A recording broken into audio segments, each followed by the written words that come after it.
Rita Dove is one of America's great contemporary lyric poets. She won the Pulitzer Prize in 1987 for a collection of verse, Thomas and Beulah. From 1993 to 1995, she served as U.S. Poet Laureate, the youngest ever to hold that position. She's recently completed a new book of poems, On the Bus with Rosa Parks, and I am pleased to have her here with us today. Welcome back. Great to see you. It's great to be here. On the Bus with Rosa Parks. Everybody knows who Rosa Parks was.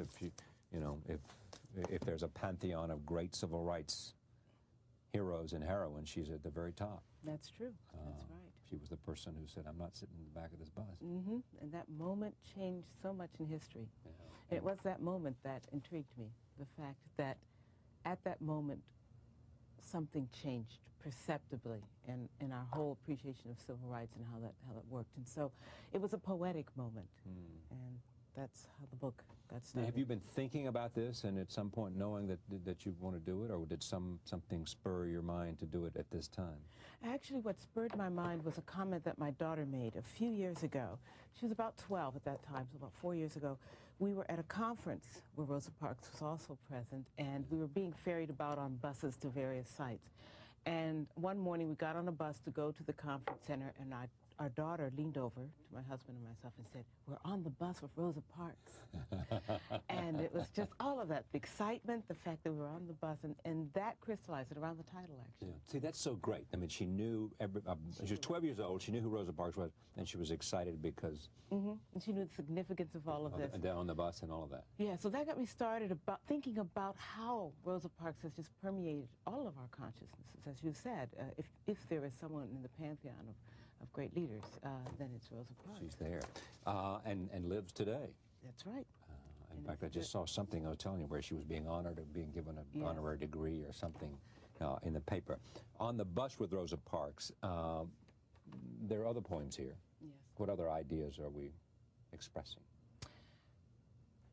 One of the things that the book tries to express is the notion that one moment you can be quote-unquote nobody. You can be an ordinary person. You can be someone who is not going to be in the history books. And the next moment you can do something heroic.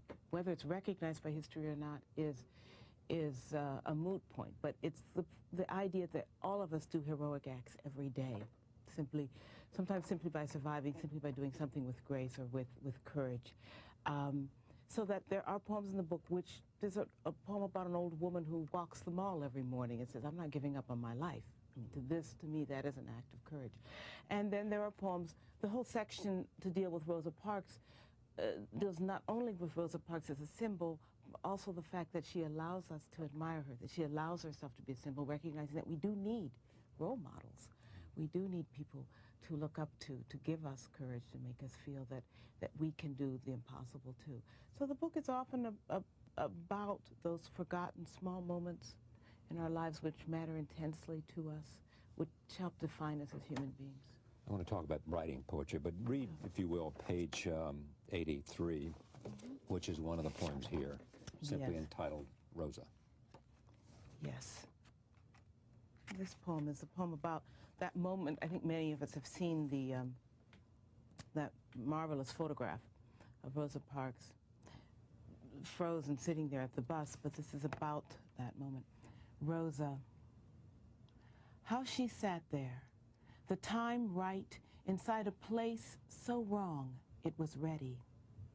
That trim name with its dream of a bench to rest on, her sensible coat.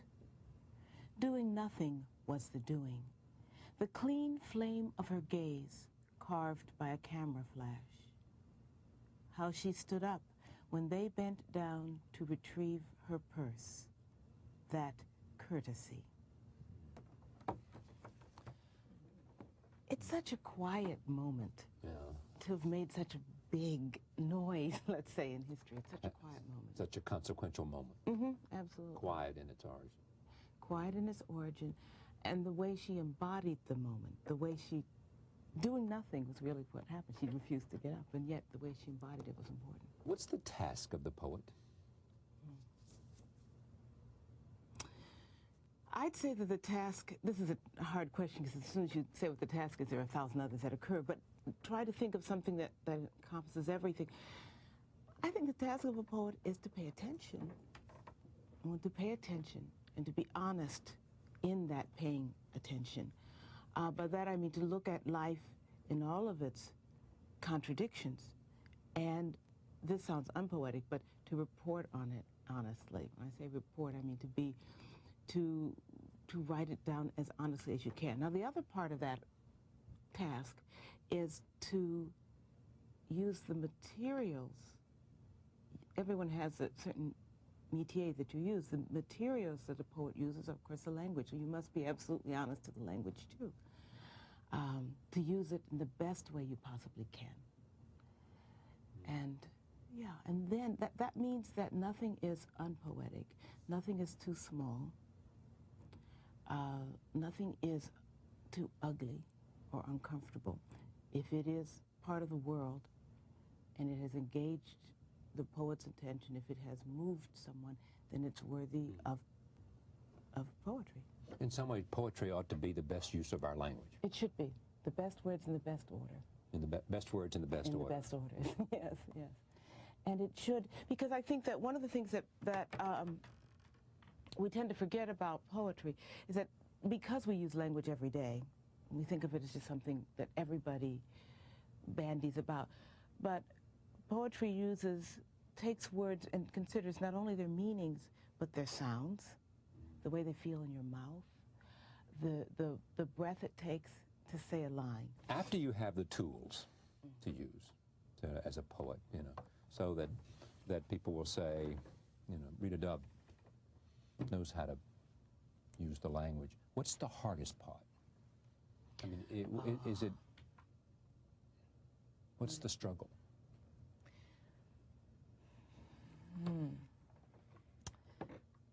Every time I sit down to write, it's as if I'm starting over again, tools or no tools, because you try to get back to what you really feel, or what the true emotion is. And I think any extreme emotion, and this is for any art actually, but any extreme emotion is essentially wordless. It's essentially ineffable. It's something that takes your breath away, something that takes your words away.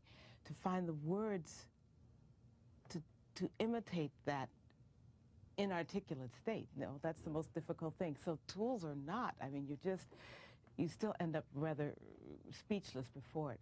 And it depends on the poem, what becomes the sticking point. With the Rosa Parks poems, one of the most difficult things was to honor her without being enamored of the image, but to get behind the whole thing, to get behind the whole significance of either being on the bus with her or not, and to expand it from there. But the essential difficulty is actually simply getting the words on the page so that, in a sense, the words at the end disappear, that you have an emotion when you read it, but aren't aware of each individual word. It's a very tricky thing. Yeah. Is there heightened interest in poetry today, you think? Oh, yes. Why is that? Well, I think you can't keep a good thing down, first of all. We had heightened interest in poetry in the 60s, and then I think the whole country went into a 15 years of selfishness or something. We kind of pulled into ourselves. But I do believe that people are hungry for connections that go beyond the surface level. They are really hungry for kind of soul-to-soul communication. And the arts give you that. And poetry was popping up by the beginning of the 90s already. We have poetry slams, you have poetry in cafes, you've got National Poetry Month now, we have more books being published than ever. When I was poet laureate, people wrote me letters, ordinary people. They didn't want anything, they just wanted to tell me about their first experience with poetry. And then I realized how hungry people are to simply communicate. And poetry does it better than anything else. Here's what Helen Vendler said in The New Yorker. Rita Dove's laser glance exposes and cauterizes its subjects in new and disturbing ways. Thank you for coming. It was my pleasure. On the bus with Rosa Parks, Rita Dove. Thank you for joining us. See you next time.